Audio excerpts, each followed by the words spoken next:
Dear students, illustration first मैंने आपको भेज दी थी कैश बुक की। अब इलस्ट्रेशन सेकंड टू 5 जो है ना, ये भी सिंगल कॉलम कैश बुक की है। इसमें जो डिफरेंट एंट्रीज है वो मैं आपको अभी एक एक करके करवा दूंगा। इलस्ट्रेशन नंबर सेकंड में देखो, balance of cash in hand, ये न्यू एंट्री है, न्यू पॉइंट है 82,000। यहाँ पर 82,000 अगर ओपनिंग बैलेंस होगा तो डेबिट साइड में आएगा।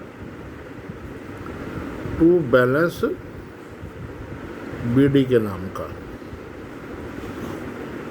कितना, ये कौन सी, जो भी फर्स्ट डेट होती है उसी पे होता है। ये मार्च फर्स्ट में लिखा हुआ है। ओपनिंग बैलेंस यहाँ पर आता है। उसके बाद बेटे अगला जो है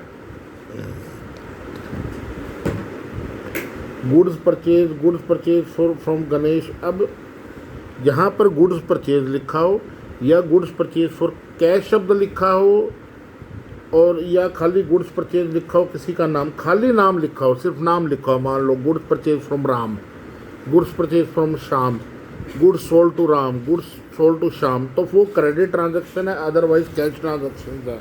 जैसे गुड्स परचेज लिखा है, ये कैश ट्रांजैक्शन है। गुड्स परचेज फ्रॉम गणेश, ये क्रेडिट ट्रांजैक्शन है, क्रेडिट ट्रांजैक्शन को लिखते नहीं है। गुड्स परचेज फ्रॉम, अगर इसी में अगला लिखा होता, इसने लिखा है वैसे goods purchase from Lakshmi in cash, cash word लिखा हुआ है ना, तो ये भी कैश ट्रांजैक्शन है। खाली goods purchase from Ram, Shyam, Mohan, Sohan कुछ भी लिखा होगा, क्रेडिट ट्रांजैक्शन है। Good sold to Saraswati, good sold to Dev in cash, receive from Saraswati, paid salary to office clerk और पेड ऑफिस रेंट, सारी पुरानी एंट्रीज हैं, कोई भी नई नहीं है।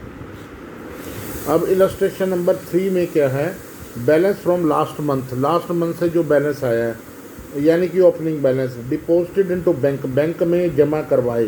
तो बैंक में अगर हमने जमा करवाए तो हमारा तो कैश गया है ना, मान लो मार्च 2 में गया वो, या मार्च 5 को गया बाय बैंक के नाम का। अगर हम बैंक में पैसा जमा करवाते हैं, हमने सिर्फ एक ही चीज़ देखना है, कैश आएगा इधर, कैश जाएगा इधर, क्रेडिट साइड में 75,000। मैं सिर्फ उन्हीं ट्रांजैक्शंस को नोट कर रहा हूँ जो नहीं है आपकी। गुड्स परचेज कैश ट्रांजैक्शन है, goods purchase from Ramesh credit transaction है, goods purchase furniture for cash, पीछे भी पहले उसमें क्वेश्चन के अंदर आ चुका है, एसेट परचेज की है। क्योंकि जो बार बार रिपीटेड हो रही हैं उनको नहीं करने का फ़ायदा। लोन गिवन टू चरण दास को लोन दिया, तो यहाँ पर बाय चरण दास, पैसा तो हमारा गया ना, बाय चरण दास कितने रुपए का दिया हमने, मान लो 5,000 रुपये का दिया है। इसने 28,500 लिखा है, मान लो मार्च 7 को दिया। मैं एंट्री करके दिखा रहा हूँ, ठीक है। उसके बाद बेटे आपका अगला जो है पे टू रमेश को दिए क्रेडिट के अंदर, एंड डिस्काउंट रिसीव्ड, ये नई जो इसने बताया, paid to Ramesh 28,000, discount received 1,500। जितना हमने रमेश को दिया है ना उतना लिखना है। 28,500 दिया है तो 28,500 ही हमने लिखना है, हमने दूसरा नहीं लिखना। मान लो मार्च ये 8 को हो गया, जितना हमने उसको दिया 28,500, और डिस्काउंट रिसीव्ड वाला नहीं लिखना। पेड टू रमेश है 28,500, तो वही लिखना है। इशूड चेक टू क्रेडिटर को चेक इशू किया, इसकी कोई एंट्री नहीं होगी। क्यों नहीं एंट्री होगी, क्योंकि हमारा चेक जाता है तो ना कैश आ रहा है ना जा रहा है, इसकी कोई एंट्री नहीं होगी। Good sold to Vishnu for cash of rupee 1,20,000, 1,20,000 की सेल की, which was banked on 20 April 1 lakh. आपने 1,20,000 की सेल की, तो आपका सेल तो यहाँ पर आएगा ना। ये कहता है कौन सी डेट को सेल किया आपने, 16 को। टू सेल अकाउंट कितना, 1,20,000। क्या बताती है? उसके बाद आपने 1 लाख जब बैंक में जमा कराया 20 अप्रैल को,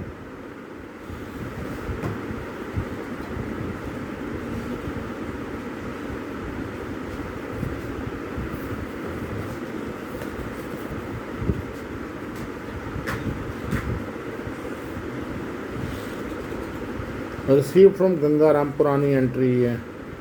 discount withdrew cash from bank, bank से पैसा निकलवाया है तो यहाँ डेबिट में आ जाएगा।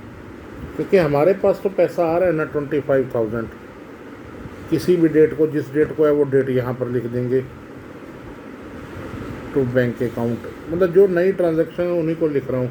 परचेज पोस्टल स्टैम्प्स तो पोस्टेज आ जाएगा क्रेडिट में, पेड सैलरी है वही है, फर्नीचर रिपेयर का तो रिपेयर में आ जाएगा। फोर्थ इलस्ट्रेशन में कैश इन शॉप वही पुराना है। Boat goods CGST 6%, SGST 6%। आपने गुड्स परचेज की, CGST और SGST लगा इसके अंदर 6%, तो इसकी क्या एंट्री होगी? देखो परचेज से पैसा जा रहा है, मान लो ये 22 को है, बाय परचेज, परचेज से पैसा जा रहा है। परचेज कितने का अमाउंट का किया आपने? 30,000 का, तो 30,000 जा रहा है आपका। इसी के बाद इसी 22 में ही दो एंट्रीज और हो जाएंगी, बाय इनपुट CGST, परचेज से जाता है, सेल से आता है, तो वो परचेज के साथ जुड़ा होता है इनपुट और सेल के साथ जुड़ा होता है आउटपुट, बाय इनपुट CGST। कितना? ये 1800 क्योंकि 6% वाला है ना, 1800 आ गया। ये नई आइटम है इसके अंदर। सोल्ड गुड्स CGST 6%, SGST 6%, 45,000, तो यहाँ पर आ गया ना टू सेल, किसी भी डेट को आया, मान लो 24 को आ गया, टू सेल अकाउंट कितने का है? 45,000। तो सेल के साथ आपको पता है पिछले चैप्टर में किया आपने, आउटपुट जुड़ा होता है, output CGST to output SGST, क्योंकि ये इन स्टेट के अंदर ही सेल की है, अगर स्टेट के बाहर की होती फिर आपका IGST आ जाता। 6% 2700 आ गया आपका।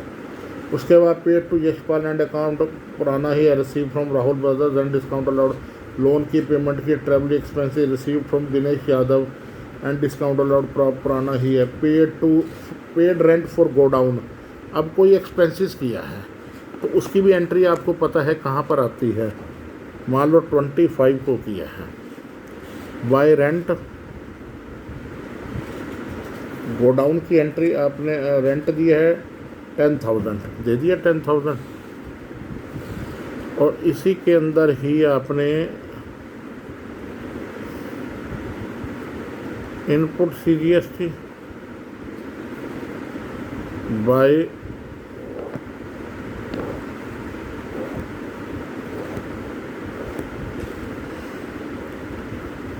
इनपुट SGST 10,000 है, 10,000 में 6% 600 आपका आ गया। ठीक है जी। Paid to Manoj in full settlement of his account 8,000। देखो मनोज को ये भी नई है entry, paid Manoj general store in full settlement of their account 8,000 7,600। हमने 7,600 दिए, फुल सेटलमेंट ऑफ 8,000 जो हमने दिए हैं, मान लो 28 को हो गया बाय मनोज जनरल स्टोर, जो हमने दिए वो लिखना है हमने, मनोज जनरल स्टोर 7,600, चाहे फुल सेटलमेंट 8,000 के बदले में 7,600 दिए हैं, तो जितने दिए हैं उतना ही लिखना है।